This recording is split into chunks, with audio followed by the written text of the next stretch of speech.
WWE Hall of Famer Kevin Nash talks unions in wrestling. And today in wrestling history, an ECW match ends in disqualification. Unthinkable, right? I'm Andre Smith, and this is the Wrestling Artistry News.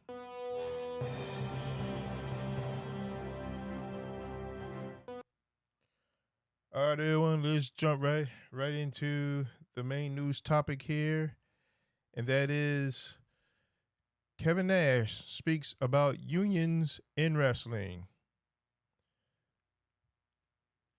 According to on his Click This podcast, WWE Hall of Famer Kevin Nash talks about unionization in wrestling. He says, "This could be one of those times where this whole 1099 thing finally just, it's not. Bring the folders out. Bring them all out. You can't have it both ways. You can't play Endeavor at the top with the 300% increases in 1099 to dock workers. If they're going to play by those rules, let the boys play by the same rules. Go through Screen Actors Guild. They'll be more than happy to take their cut of your money. It won't be 50%, but it'll change the ball game. Take one of the programs that's written down and you tell me that program isn't more heavily written and more produced than Curb Your Enthusiasm was when all those actors got SAG paid." Interesting.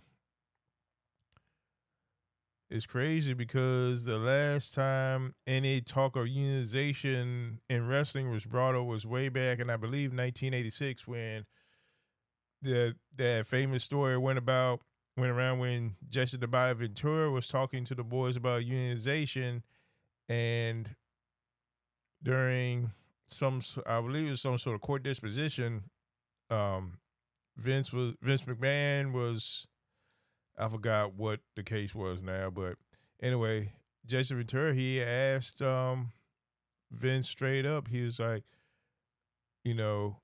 who told on me about unionization? And Vince said Hulk Hogan, and the rest is history. But anyway, next up, we have today in wrestling history, and on this day in 1995, I want to say, ECW had a tag match take place in which a tag team wins a match by disqualification. Let's jump into it. 1995, ECW held Enter Sandman at the ECW Arena in Philadelphia, Pennsylvania. Raven and Stevie Richards defeated Tommy Dreamer and Mikey Whipwreck by disqualification. This match features the introduction of referee Bill Alfonso, with the storyline being that Shane Douglas petitioned the Pennsylvania State Athletic Commission for rules to be enforced within ECW.